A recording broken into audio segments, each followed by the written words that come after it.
So recently I was watching some reviews of the La Marzocco Linea Mini, and it has the capability to do gravimetric dosing. I also saw that the machine cost almost $6,000 and that in order to do the brew by weight capability, you need a scale that costs $400 on top of the rest of the machine. And I was thinking about it, I was like, man, I can do that. Like, that's not that hard to accomplish. I can't believe they're charging that much. So that's what I've done. And in this video, I'll show you how I accomplished gravimetric dosing on my machine. And I'm pretty proud of this project. And I have made the video kind of a full length, so it may be a little longer than some of my more recent videos where I've tried to keep the length more reasonable.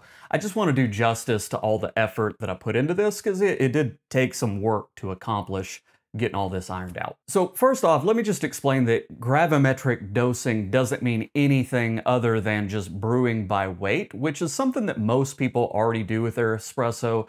They just do it manually, where you use a scale and you weigh your output as it comes out, and then you stop your shot whenever you've reached the target mass that you want. So a gravimetric machine just does the same thing. It just does it automatically, so you don't have to babysit your shot while it's running. So most espresso machines don't do that. If they have an automated routine, it's usually volumetric dosing. And volumetric dosing means that they're going to be using an internal flow sensor, and that flow sensor tries to approximate the amount of output by measuring the amount of water that passes through the sensor, which should work in theory, but the reality is those volumetric flow sensors have some issues. They don't work extremely well at low flow rates, and they're also usually located on the pump side of the OPV, meaning that if you run your shot right into the OPV and it opens up to bypass, the flow meter will measure water going through, but that water never actually made it to your cup. And so that results in the fact that most machines that do volumetric dosing aren't actually that consistent or reliable at achieving a target mass output. So on my machine, and I've got an Ascaso Dream PID, I never use the built-in volumetric dosing because it's just not very accurate. Now, using a gravimetric system does not have those problems because it's actually measuring what's going into the cup. It's weighing the actual output. So it doesn't have those errors that a flow meter based system has. So the biggest downside to trying to do gravimetric dosing in an automated fashion on most machines is that it's just super expensive. So like if you wanted to go buy a machine that does that actually does brew by weight, you're looking at professional commercial machines from Victoria Arduino that cost $25,000, or La Marzocco machines that they cost $25,000. So the cheapest option to date that I'm aware of, other than building your own machine to do it, is to get the La Marzocco Linea Mini and then pay for the scale. And now you're looking at almost $6,500 just to get in the door on a machine that has a gravimetric routine built in. So like I said, I'm watching these review videos and I was just struck at looking at what this thing does, and I'm like, this is so simple to achieve. You see, almost every espresso machine out there has a button or a switch on the front that you control the shot with. And all those buttons or switches are doing are just making contacts between two wires. And it's pretty standard behavior on most machines that if you bump the button or you bump the switch, it will run its automated volumetric routine. But if you hold the thing down or you push the button and hold it down, you can do a manual shot, which is, again, that's what I do. And that's what a lot of people do because, again, doing it manually turns out to be more accurate than using the built-in routine. So what that means is really to control the machine, all you have to do is just control the connection between two wires on the machine. And that's not that hard to accomplish. So here's the inside brains of my Ascaso machine, and here you see at the front it's got 3 switches. So here is what happens whenever you use a switch. I've just got a little jumper wire here. Make a connection there. Whenever you use one of these switches, you're just making a connection between 2 of these wires. So if only there were a way to do that electronically. And of course there is, that's where these come in. These are optocouplers. So all an optocoupler is, just one of these tiny little components. You can see it has 4 leads. Well, on one side of these things, there's going to be an LED, And whenever that LED shines, it turns on a transistor on the other side, and that makes contact between the other two pins. It's basically just a little tiny electronic relay. So then, of course, I needed a microcontroller to control that optocoupler. So I chose to use one of these little ESP32C3 Super Minis. I actually should have went with a Seed Xiao again, but I didn't have any. I did have these. The only downside to using this versus the Xiao that I found so far is that this is a little chip antenna and it's just not very good, but it's functional. So this was the microcontroller I went with, and besides this and the optocoupler, the only other component that you need is a resistor just to limit the current through the LED in that optocoupler. So back again to the brain pan, and just so everybody's aware at this point, I do have this thing unplugged, so it is electrically safe. Like I said, we need to control this switch, and now that I have an electronic switch, how do I hook in to control this thing? And that's where these little piggyback connectors come in. These are really interesting because the Ascaso just uses spade connectors, so all I have to do is pop this off, like so. Then I put on this little piggyback connector, like that. Then I can easily put this back on, and now I've got an extra little spade connector, and I can wire one side of that little optocoupler into the switch. I do the same thing for the other contact, and now I have access to control this switch. All right, so now that I have electrical access to the switch, the only thing left to solve in here is getting power to the board. And this is where some of my previous work on this machine has come in handy, because in the past, I already fully went through this machine and even traced out the full PCB, so I was well aware that there were unpopulated components on this PCB. I'm pretty sure that Ascaso uses the same base PCB for the Dream and the Steel series. Specifically, I'm thinking that this may also be the same base PCB that they use for the Steel Duo, because that thing has 2 thermal blocks in it. This only has 1. And there is an extra unpopulated port on this thing for what I think is a thermal sensor for the steam boiler or the steam thermal block on an Ascaso Steel Duo. Well, turns out all I needed to do was just put in a jumper where there was a missing resistor and then add a little extra 2-pin socket, and now I have 5-volt power coming off of my PCB available for my ESP32.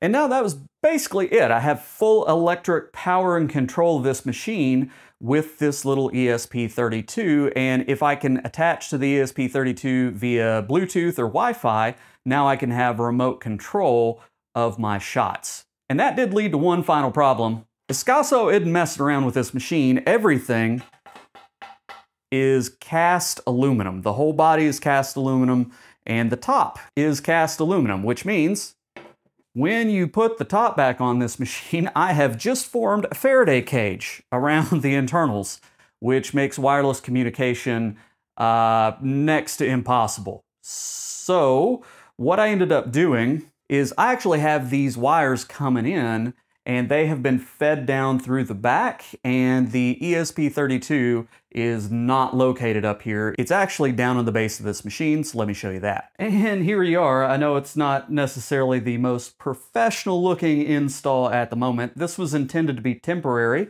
I was doing it for testing, it ended up working, and you know how projects go, it just kind of stuck. But I've got the control and power wires routed up through the same channel where mains is going in, and so that allows me to locate the ESP32 much closer to where the interface will be with the scale. So it won't actually need such a strong signal to reach the scale because it's only a couple inches away here. And this again is where maybe I should have went with a Seed Xiao, because that has an antenna port and you could locate the antenna different places, whatever ended up being optimal for reception. Now, the next step was to actually start controlling that switch remotely, and I already kind of had this problem solved in a way, because a while back I actually did a video on making a Bluetooth data logging scale that talked to a phone.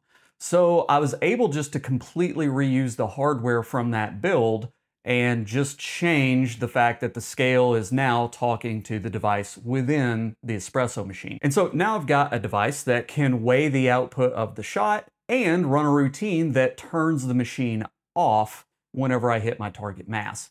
I will point out that I did almost completely redo the code on my Bluetooth scale. I switched to a different library because now I'm doing some multi-device communication because the scale is going to talk to the espresso machine, and I still want to do data logging with this thing, so I need it to talk to the phone at the same time and use the phone to update like stuff like target mass parameters, or if I put any sort of fancy algorithms to predict output. Well, I can run that on the scale, but I really need to use the phone as an input device to change the parameters here. But I'll put a link to the video where I do gut one of these greater good scales and hack it to have Bluetooth. So again, if you're interested in that, because that is really one of the critical components of this whole build, yeah, you probably want to watch that video. So I'll spare you the gory details of getting all that code worked out. It did take a while getting all the Bluetooth communication hammered out and making sure everything worked the way I wanted. But I was finally able to start doing some testing. Test one, write the bit.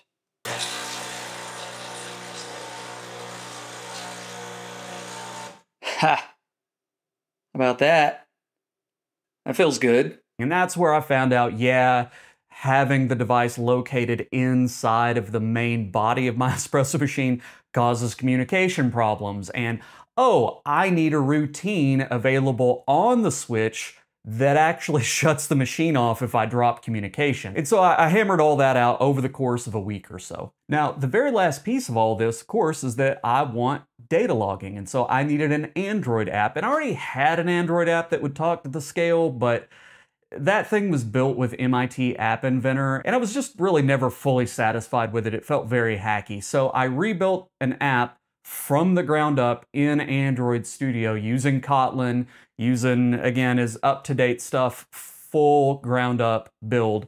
And you can see maybe it's very responsive. I've got data linking. I can export shots to CSV files for further analysis.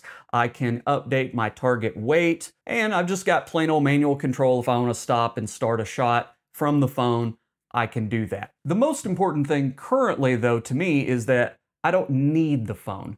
Everything runs on the scale as far as the actual targeting routine. And right now I'm just using a simple offset, like I shut the machine off. I know that there's going to be a little more liquid come out, and I've ran a few shots and calibrated kind of what that is on average. Just for your reference, it's about 1.8 grams on my machine. But yeah, I can just set a little simple offset with the mass, but that's set on the scale. And so it actually is the scale itself that controls the internal switch. The phone actually isn't necessary. So if I'm using the same dosing every time, I just push a button on the scale and it automatically runs that routine, and I don't need the phone at all. And speaking of like the offset and how precise is all this, have I really done any better than volumetric dosing? And I think the answer is clearly yes. Throughout the course of my preliminary testing, I have not yet had a shot that was more than a gram off. Actually, I've never had one yet that was even a full gram off from the target that I had set. And most of the shots that I've pulled have been within like 0.2 or 0.3 grams of my target dose. And that's not with any sort of fancy algorithm at all. That's just simple offset. So I don't know that in the future, I may add more complicated prediction algorithms, but I'll need more data for that. And I am collecting data for that, but we'll see where that goes. But I know I've not shown you this thing working yet, so let's pull a shot. All right, so let me turn the scale on, and I have left the scale controls pretty standard. So you've got power or sleep, then you got a tare button, and then the button in the middle I have converted. It used to be a units button where I go gram to ounces, but since I never use ounces on this scale, that's now the shot routine.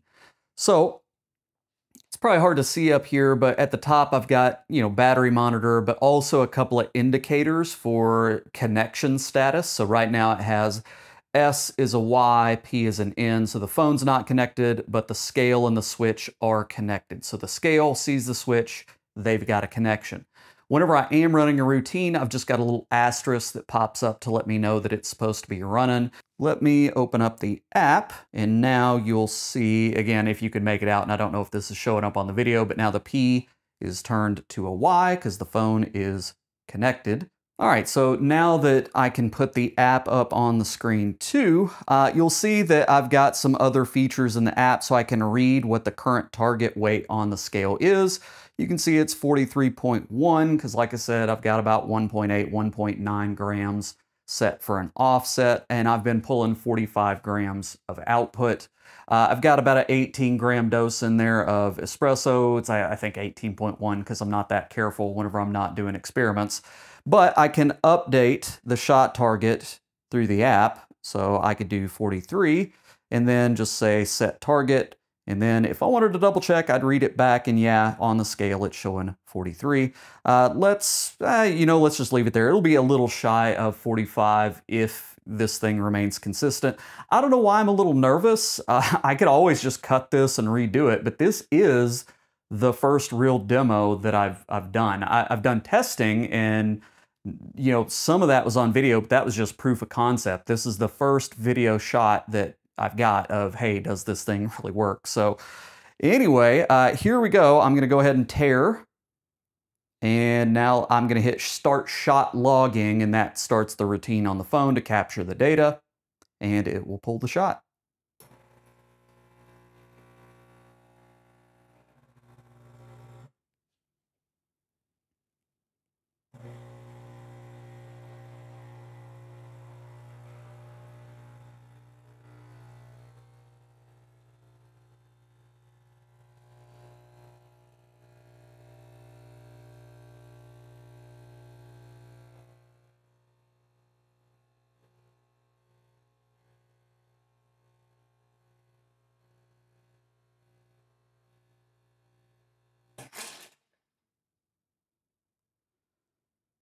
All right, looks like 45.6, maybe 45.7. I actually have the routine on the phone that it stops the logging 5 seconds after the shot finishes.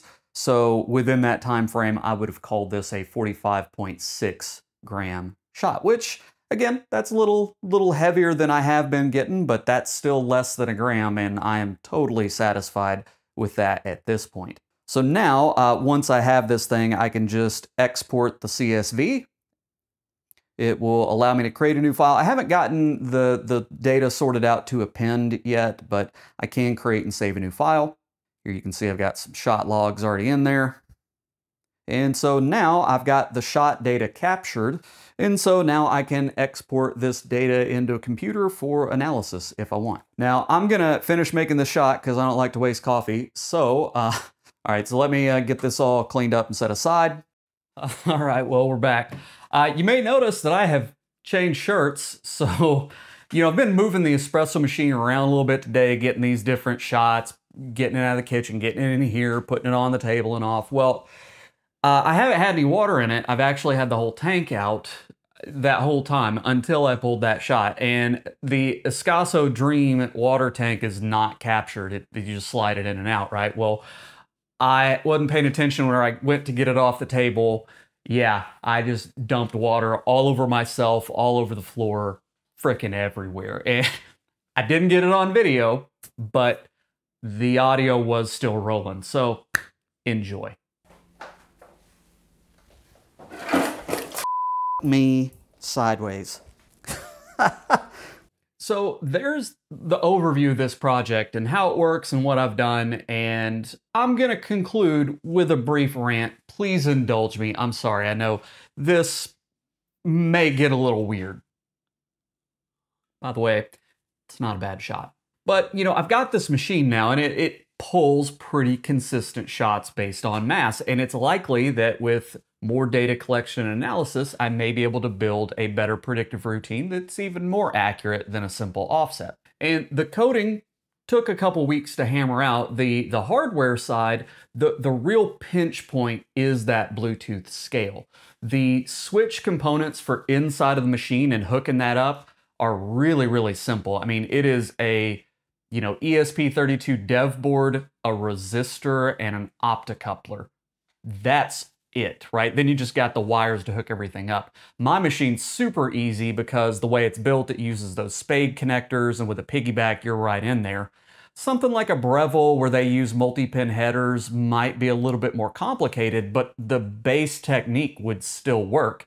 Every machine, you just make a connection between a couple wires. That's how it knows a button's been pushed. This is really the thing that makes this possible, because you got to have a way to measure the mass, and that has to be communicated to the inside of the machine. But the thing is while this is the hardest part to build, it's not itself hard to build. It's hard for you or me to build as an individual, because really the hardest part about building a scale is the enclosure. It's actually the injection molded parts. That's actually the hard part, because again, inside of this thing, it's a load cell, it's an ADC, it's an ESP32 dev board, and a little display. And you know, this thing that I'm holding, this is a Greater Goods scale that I've gutted. These cost like $16 on Amazon for the actual scale. That's how cheap the hardware is. Then I added another 10 bucks worth of components, and it was effort to hack it. But that's really it. If you were building this thing from scratch, honestly, you probably charge 50 bucks for it. And like make money. Again, if they can sell this retail for $15 without Bluetooth, and I can spend $10 retail to give it Bluetooth, I mean, that tells you the actual manufacturing difference, the cost and the development there. I mean, it's not $5 to make a Bluetooth scale on top of something like this. It's just not. One untrained person in the world of software coded that app and all the Bluetooth connectivity and Arduino stuff in a couple of weeks from scratch. Now, yeah, I've done some of this stuff before, but like, it's not a technically difficult thing to accomplish. And frankly, I think I'm just a little bothered by how much espresso-involved companies charge for features that do not cost them hardly anything to implement. So like on that Linea Mini, and you've got to spend $400 on an Akaya scale that Akaya already charges $250 for. The incremental cost of adding the capability to talk to the machine and run a routine to shut it off the right weight is nothing. I guarantee it probably took one of their experienced programmers who already knew how to do all the Bluetooth stuff, probably a couple days, like maybe a couple of days, because it's just nothing on top of what they've already got. There's no reason for that thing to cost another $150. It's already a bad price at $250. That thing should cost $100 max, my personal opinion. And honestly, like if I was this company, Good and Gather, that makes these little cheap scales, these things, they work pretty well. You know, I would pay a developer to develop this and add Bluetooth to the board. Like again, you're looking at maybe an extra $5 of product cost, maybe. And, you know, just build the app. It would, I'm sure, cost a little bit of money, but amortized over the number of these they would sell at 50 or 75 bucks, they would just wipe out the market, I think. I mean, they've already done the hard part, which is actually the mechanical design and the injection molds. That's really the hard part as far as selling a product. And beyond this, let me just say, like, what I've done uses Bluetooth. There's no real reason why, if you're building an espresso machine, that you would even need the Bluetooth stuff to begin with. You could build the gravimetric process into your machine and not need any connectivity, really. Let me show you what I'm thinking. All right, so here's my machine, right? And here's what I would do if I were actually building an espresso machine today, right? From the ground up, because again, then a lot of the development costs are already included in what they spent to do all this, right? And it's down here, what you would want to do is, you know, you see every machine out there has a little drip tray with a grid on top. And so what I would do is down here in the side of the machine, I would actually just locate on each side, I would have a little load cell. And I would have just a little piece that stuck up that carried the weight of the little drip screen. And this, I would just have it elevated just a bit on those two platforms so that this piece by itself is all that it's carrying. And then anything you set on this becomes a scale platform. And then your scales could talk to the brains of your machine, and you could have that as part of your automated process. And the cost of implementing that would be exceptionally low when you consider it's marginal on top of the rest of the development of the machine anyway. Listen, they're already using flow meters inside of these things and running automated routines with those.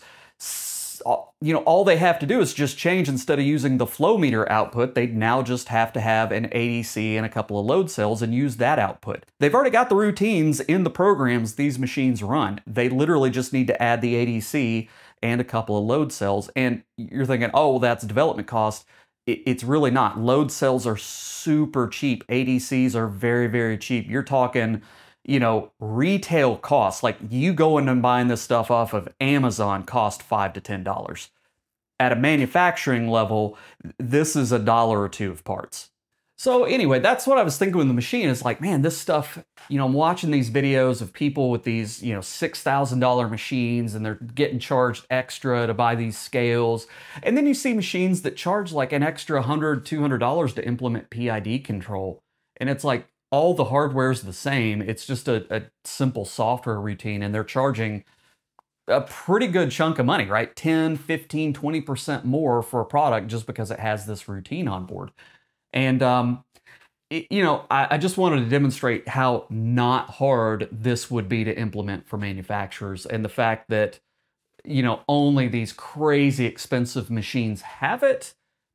And it seems to be this really premium feature when it just shouldn't be. And I think this has led me, you know, lately I haven't done as much in Espresso World because I've gotten a little frustrated with how Espresso World works and the amount of money that people are charging for stuff that to me just doesn't make sense as a consumer, right? I mean, the cost of some of these machines, yeah, there's better hardware, and yeah, they're small volume, but some of it's extreme. Like some of the grinder stuff and what people are charging for burrs or a special coating on this. And I mean, compared to the difference in what's actually coming out, I don't get it. And so I've kind of not been that into that stuff recently.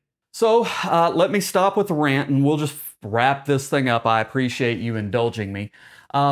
I'm going to put all the code for this stuff out on GitHub, so you'll have the code for the switch. I'll also put the schematic for the internal Bluetooth switch out there. I'll link to the Espresso Scale project because, again, that video goes through all of it. I will upload the new code for the scale, and I will upload the full Android project for the app. So anybody that wants to take this and develop with it or see how I did whatever, you know, feel free. All it asks is a little bit of grace for anybody that's a professional software dev. Remember, I'm not.